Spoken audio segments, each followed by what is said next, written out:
What's up guys, Lewis here again, bringing you another video today. Today we're going to be looking at the 2018 Audi TT. I do believe they are changing the car fairly soon, early in 2019. But yeah, I thought I'd just give you a video of the current model right now, as they will be going down in price and you'll be able to get a good deal on it. So this one that we're looking at right here is the Audi TT TFSI 1.8 litre automatic. This has about 180 brake horsepower. You can get other models in, of course, going up to the 2 litre petrol, also giving you a quattro as well, and you've got the TTS, and then of course you've got the TTRS. This one today is the black edition, which is giving you the 18-inch alloys that we do have here. I believe they're 19 maybe, I have to double check on that. And this is in a Mythos black. Also the black edition just gives you the tints on the rear windows, black grille, so it's sort of been de-chromed in a sense, and also around the window edges. It does have the daytime sort of running LED lights here at the front, and also if you do come to the back, you've got sharp rear headlights also, and you have your self-raising rear spoiler. It does automatically raise when you do hit, I believe, 75 miles an hour, and when you drop back to around 50 miles an hour, it does close. This particular one we're looking at, brand new, comes to about £37,570. And yeah, it's quite a spec'd up car. You have comfort and sound pack on this car. I'll show you the inside now. And what the comfort and sound pack does is gives you the Bang & Olufsen speakers, which are very, very good, very bassy as well. You've got surround sound, and yeah, it does make everything very clear. Also, it gives you heated seats, which you can see here. So we've got three modes, or 3 temperatures for the heated seats. Also, you do have technology pack on the car, which gives you sat-nav on this display here, and also behind this brushed aluminium you do have wireless charging as well. Also, you do have sort of Audi Connect services, so you can connect your phone to the car and give you various sort of connection functions. And finally, which I think is a brilliant feature, you've got auto sort of handbrake, which does come with a comfort and sound pack. And what that allows you to do is, when you are in sort of traffic, it automatically puts the handbrake on, so you can actually lift your foot off the brake and give your foot a rest. So yeah, the only chrome bits on the car, despite being the black edition, you've got sort of the TT badge in chrome, the Audi badges, and then you do have this nice sort of traditional TT, looks like a sort of submarine window fuel cap as well. It does have a pretty big boot, to be fair, so you can fit a lot in the back. It's not a ridiculously impractical car, I'd say. Whilst we're on practicality, I'll take you to the rear seats of the car, which you pull the seat forward by doing this little lever here, and does reveal 2 very small rear seats.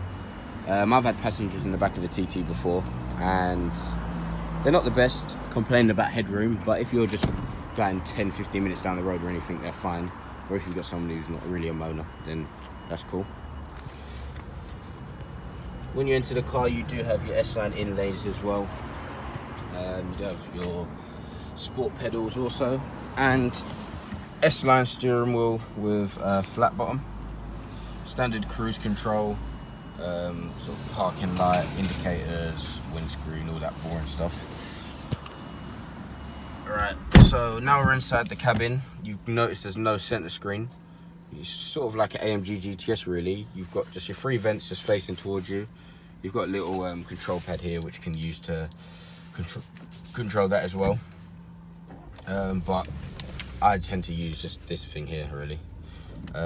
Everything is controlled through here. So as you can see, you will have your main menu, which if you do have sort of A3 for instance, you'll have a screen here and a screen here, and this stuff is sort of mainly on the middle screen.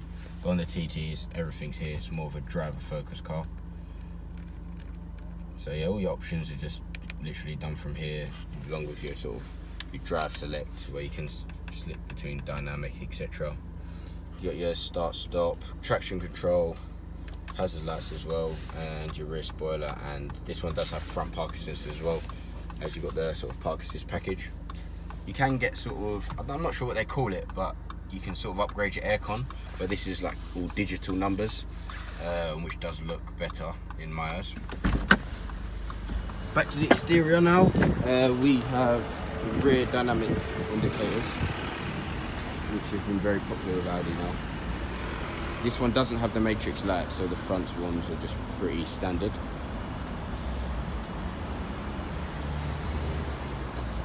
Right, so despite this being a 1.8 litre, it doesn't sound terrible, so I'm just going to give you some clips of engine sound now.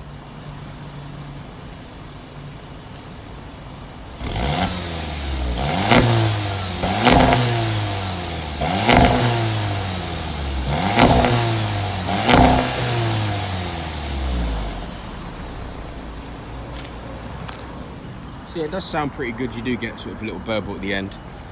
You don't sort of get the aggressive gear change noise that you get from the 2 litre onwards. But yeah, it is a quick car. It's very good on fuel. So at the moment it's 41.5 mpg, which probably is shocking you. It's probably as good as you get from a Golf or something like that. So yeah, it is good on petrol. I believe that's to do with it being sort of a very light car. So the car is turned over by a S-tronic gearbox, which is very good. You can sort of put it into manual as well, and also control from the paddles here. You can put it in sports mode as well. When you do put it in dynamic mode, it does go into sports anyway. And yeah, you can also, if you flick it to the left, I'll show you now. So you can flick it to the left and sort of change the gear like this, or you could use the paddles. Which is pretty good because obviously you're in a sports car. Driving position in the car is pretty good. You can get very low. It's not an uncomfortable car at all, surprisingly. It's a very, very comfortable car. I actually had one for about, I'd say 6 months. I had a TT4. I had the 2 litre Quattro, so it wasn't as good on fuel. I probably wish I got this one, to be honest. I probably would have kept it for longer. In that one I was only averaging about, I'd say, it was a struggle to get over 30 mpg, and on a long run I'd get 40. As you see in this one, 41 mpg, and it's not been on any long journeys at all.